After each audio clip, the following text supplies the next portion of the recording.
Very nice to see you. We are in day 4, technically, of the class war. How's it going for you? Well, I have managed to get in and out of the office okay, but I'd rather agree with you that these strikes, they are being paid, the drivers are being paid a lot more than many of the people they're actually driving for. Yes. And they are, they do have some fairly outdated practices.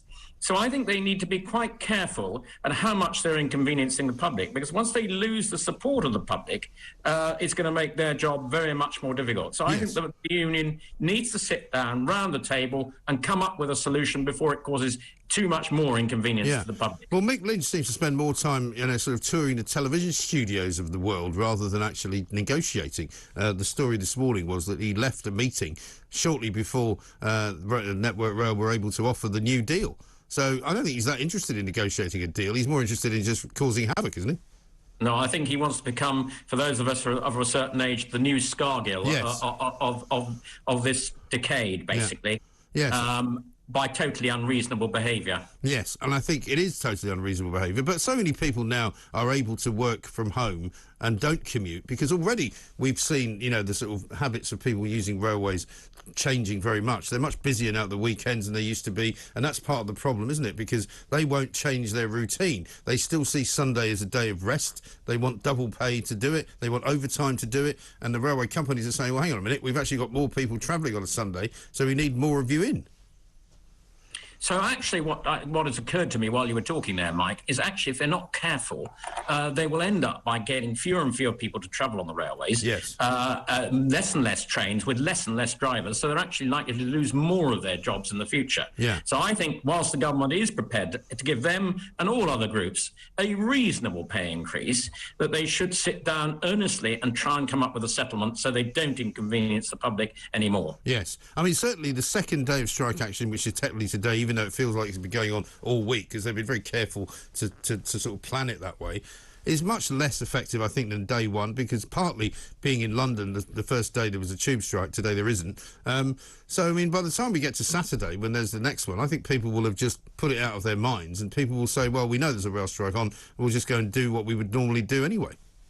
Well, I think people are finding ways around this. They're either, as I say, making that a day of working at home, or they're finding ways to get in and out of work which don't involve the trains. I mean, for example, I live in an area on the Thames where I can get up and down on the boat. Right. So there are ways of doing this. Yes, there absolutely are. Let's talk a bit about Rwanda, because Boris Johnson's off there today. He's hoping that visiting the country will help people shed what he describes as condescending attitudes.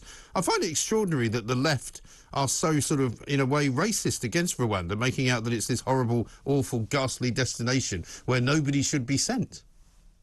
Well, Mike, you probably didn't know when you invited me onto this programme that I'd been to Rwanda twice. I didn't know that. So the Conservative Party had a social action project, and I went there twice to try and help teachers teach English. And I can tell you, this was about 15 years ago. Right. It is a very beautiful country with lovely people, and a civilised government. So all this nonsense that it's somehow not democratic and everything else is completely not true. And in the last 15 years, of course, it's got more prosperous, and therefore it's even more modern than it was when I was there. Yes, and that is also the great paradox, isn't it? Because one of their arguments is you can't possibly send people thousands of miles away to a place they've never been, which is precisely how they got here. Exactly, and actually many of them are coming from Africa anyway. Yeah, right. All they're doing is being sent back to be processed on a continent which they came from. Yes.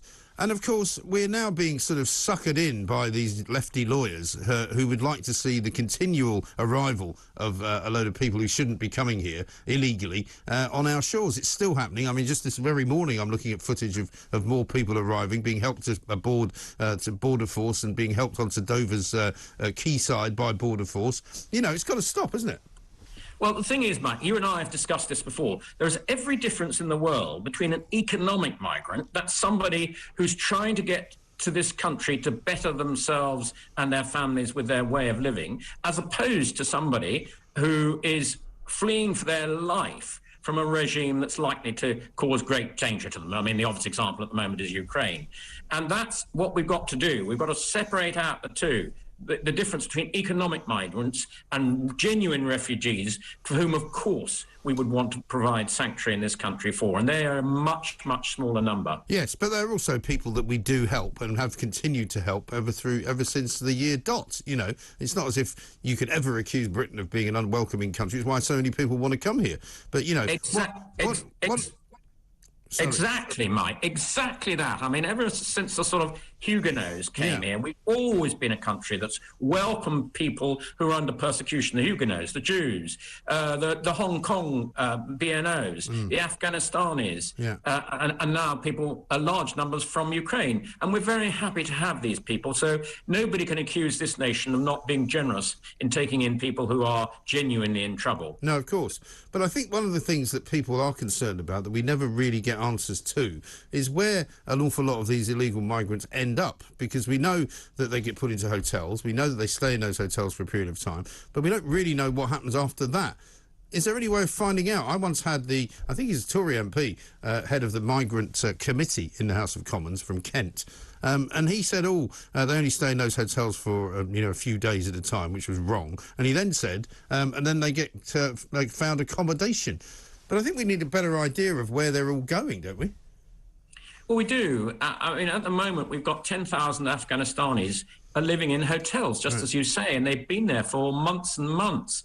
And it's not good for them, and it's not good for the country either. So I think what we do need to do is make sure they get assimilated onto the normal processes of getting onto the housing ladder and getting onto the benefits trail, so that they can actually be put into to go and find a job. Yeah, right. We're short of people in many trades, not least the hospitality industry in this country. There is no reason, really, why those people who have come to this country shouldn't actually do some useful work. Well, absolutely right. At least to pay for nothing else the part of the price that we are paying to put them up in hotels. So, Geoffrey Clifton Brown, thank you very much indeed.